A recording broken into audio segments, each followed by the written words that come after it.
السلام عليكم. لا تنسوا الاعجاب بالفيديو والاشتراك في القناة تشجيعا لنا لنستمر بنشر المزيد ان شاء الله. بأن الفريق أداؤه يتطور مع توالي المباريات وكذلك لخلق تنافسية ضمن المجموعة. تعطى الطريقة ديال المواجهة والكرة اللي فاتت فريق النهضة البركانية تمريرة من الجهة اليسرى من حمزة الموسوي. قلت بأن مباراة مهمة، كل فريق يسعى لتحقيق الفوز، كل مدرب وضع السيناريوهات المحتملة في هذا اللقاء سواء أمين كرمة وعادل الرمزي. ترفعت كرة فرصة عبد الكريم بعدي من الجهه اليمنى، دائما المحاوله في الفريق النهضه البركاني. ترفعت الكره الراسيه، دائما الخطوره، تدخل ابعاد الكره، تسديده ولكن تجميد. تسديده عمر العرجون، اول فرصه، اول تهديد لفائده فريق النهضه البركانيه في بدايه هذه المباراه. تابعوا من جديد المحاوله والتمرير من الجهه اليمنى. عبد الكريم بعدي رفع الكره، لاحظوا مشات جانبا من القائم ومن مرمى يوسف المطيع، وحمزه الموساوي مره اخرى كيرفع الكره والناله الراسيه بقميص فريق الرجاء هذا الموسم بقميص فريق الوداد، وهذا هو الاحتراف الهولي بالراس. فرصه يحيى عطيتلا، فرصه ومره جانبا. يحيى عطيتلا تسديده قويه ارضيه مره اخرى، كره تمر جانبا من القائم الايسر لمرمى الحارس امين الوعد. محاوله اخرى لفائده فريق الوداد. تابعوا التمريره الطويله داخل منطقه الجزاء، الكره بالراس ويحيى عطيتلا قادم من الخلف، تسديده قويه مرات جانبا، وبالتالي محاوله اخرى لفائده فريق الوداد. منتصر الحتيبي يستعيد للتنفيذ، تعبات الكره دائريه، دي فرصه راسيه، فرصه امام المرمى، امام المرمى. ايوب العملود ما تمكنش من وضع الكره في الشباك بعد ما كان الخروج ديال الحارس امين الوعد. كره تمر من امام عدد من اللاعبين، لاحظوا الكره، امين الوعد ما تمكنش من قطع الكره، وايوب العملود كان بامكانه ان يوضع الكره في الشباك.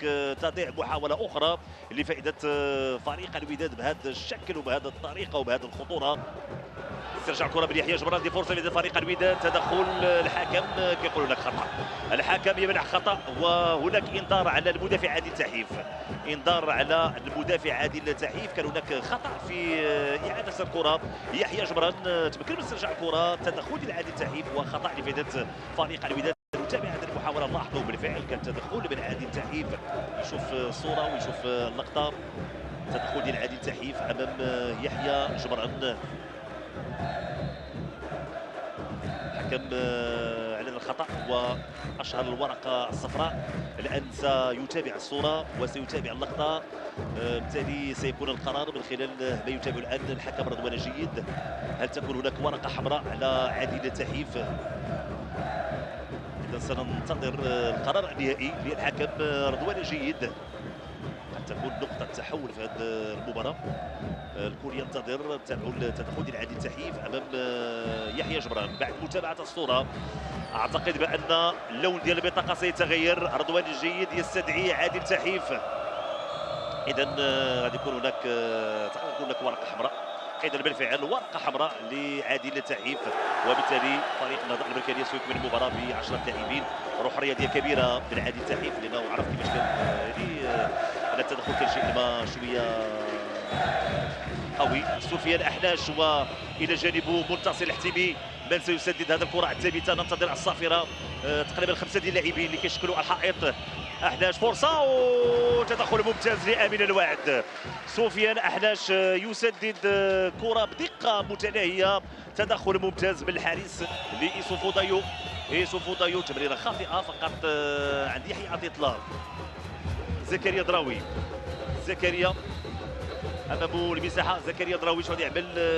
كيرجع الكره ولكن كانت يعني كالبحث عن يوسف حلي. تدخل ديال يحيى جبران وتاتي صافره ديال الحكم رضوان الجيد لتنهي اطوار هذا الشوط الاول بالتعادل سلبي 0-2 بين الفريقين، مع نقص عددي للنهضه البركاني بعد الورقه الحمراء اللي اطلقها المدافع عادل تحيف. اعتقد بان كل مدرب غتكون عنده قراءاته على مستوى يعني وعلى ضوء الجوله الاولى.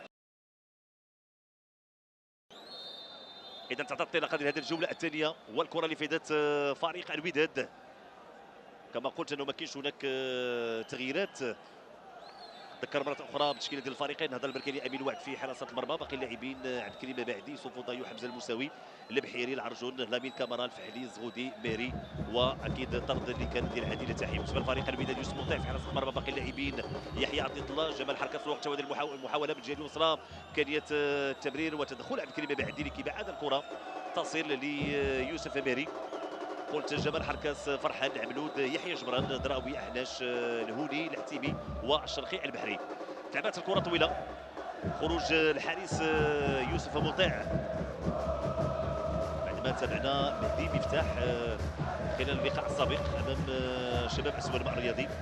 فيوسف مطيع هو اللي حاضر في هذه المباراه، تقريبا انه عادل رمزي عنده من اللاعبين وعنده من الخيارات اللي باش هذه فرصه تسديده في مناسبتين تدخل الحارس امين الوعد، كانت تسديده ديال سفيان احناش وتدخل الحارس امين الوعد. اول تهديد لفريق الوداد، تمريره انطلاقه ديال ايوب العملود، فرصه للوداد، فرصه تدخل امين الوعد وابعاد الكره. محاوله شكلت خطوره واضحه على دفاع ولا مرمى فريق النهضه البركانيه. تمريره ممتازه في اتجاه ايوب العملود اللي تمكن من حصد الكره، لقى نفسه وجها لوجه مع الحارس امين الوعد. تسديده تدخل، لاحظوا امامنا جمال حركاس، صعود امين فرحان، البحث عن الضربات الراسيه، تلعبت الكره دائريه داخل منطقه جزاء الراسيه، تدخل الحارس امين الوعد. كره اللي تلعبت بشكل جيد دائريه داخل منطقه الجزاء من طرف سفيان احناش، الراسيه. ميري دخل داخل منطقه الجزاء، فرصه لفريق النهضه البركانيه، تدخل امين فرحان في الوقت الحكم المساعد لدفاع الرايه.